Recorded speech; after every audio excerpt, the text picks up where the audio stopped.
Hi, and welcome to Focal Point, AFR Talk. Brian Fisher is my name. You are listening to the program Focal Point. This is the home of muscular Christianity on conservative talk radio. High-definition radio, more content per cubic inch of air than any other place on your radio dial. That, indeed, is our goal. Whether we achieve it, that's for others to say, but that's what we're aiming at. Now, just to start off this segment, this is just kind of a throwaway story, but, you know, we talk about every vote counts.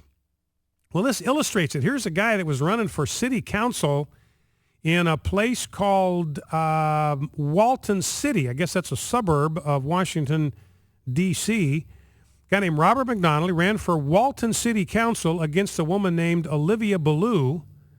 And the election wound up in a dead heat, 669 votes to 669 votes. Now, get this, Robert McDonald's wife didn't vote.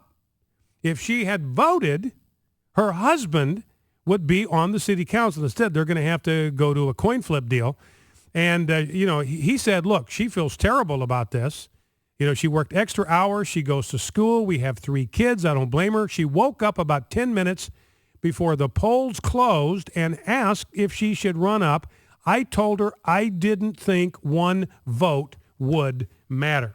So the lesson, ladies and gentlemen, every single solitary vote counts. Now, Peter Schiff, pretty smart fellow, especially on economics. This is clip number 9.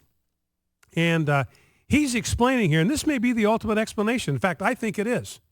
You know, Governor Romney talked about the 47% that are never going to vote for a guy that's going to expect them to be self-reliant and take care of themselves. You know, the Democrats have got that, the dependency vote locked up. There's no way Republicans are going to be able to promise them more lollipops and goldfish and Cheetos than Democrats are going to be able to do. So that vote is locked up. Everybody that's on a government program, completely dependent on government handouts. I mean, they're going to be locked in to voting for the people that are going to promise them more of other people's stuff. And Peter Schiff says, look, that is the reason Barack Obama won this election. Let's listen. President Obama won because he promised to steal more things from the people who didn't vote for him and give what he stole to the people who did vote for him. Because that's basically what an election is, right? An advanced auction on a sale of stolen goods.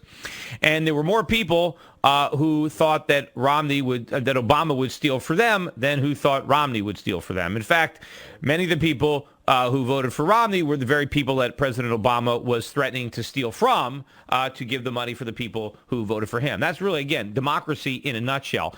So that's what Peter Schiff says. President Obama won this election through legalized theft. He promised to steal more things from the people who didn't vote for him and give what he stole to the people who did vote for him. And I've said this before, but stealing is not too strong a word to use, because unless a government function is authorized by Article 1, Section 8 of the Constitution, the federal government has no authority morally, constitutionally, legally, ethically to even do it.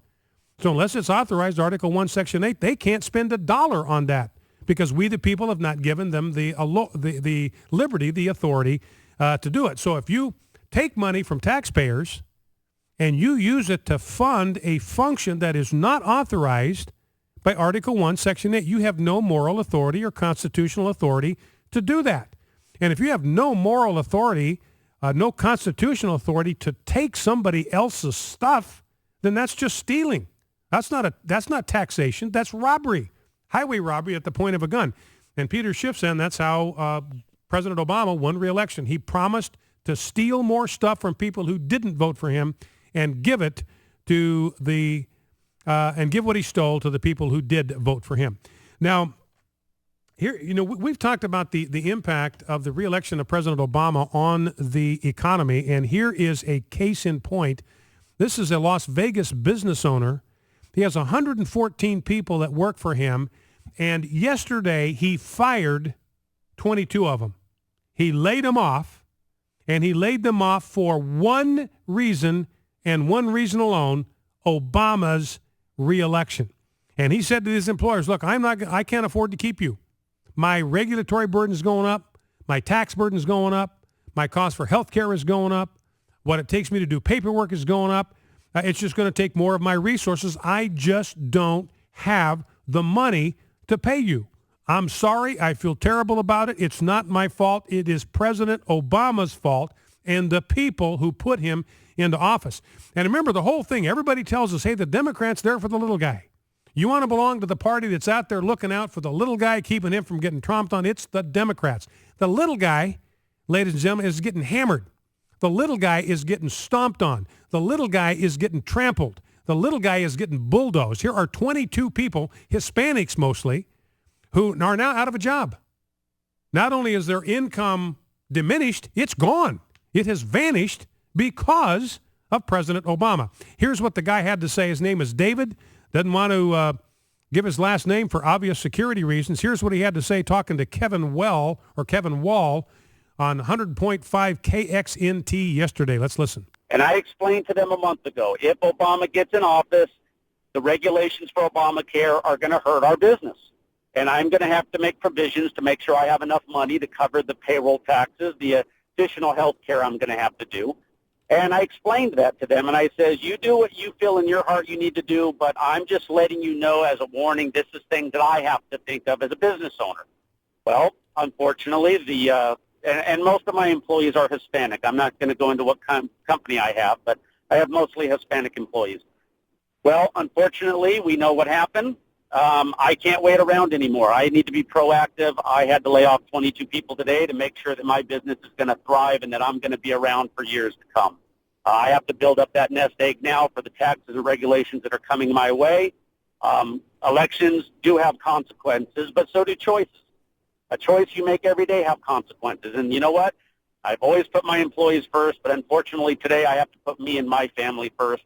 And you watch what's going to happen. I'm just one guy with 114 employees. Watch what happens in the next 6 months. The Dow alone lost 314 points today. There's a tsunami coming. And if you think that this election didn't have consequences, just wait. Well, and like he said, this is just the first. We're just going to see a wave of this.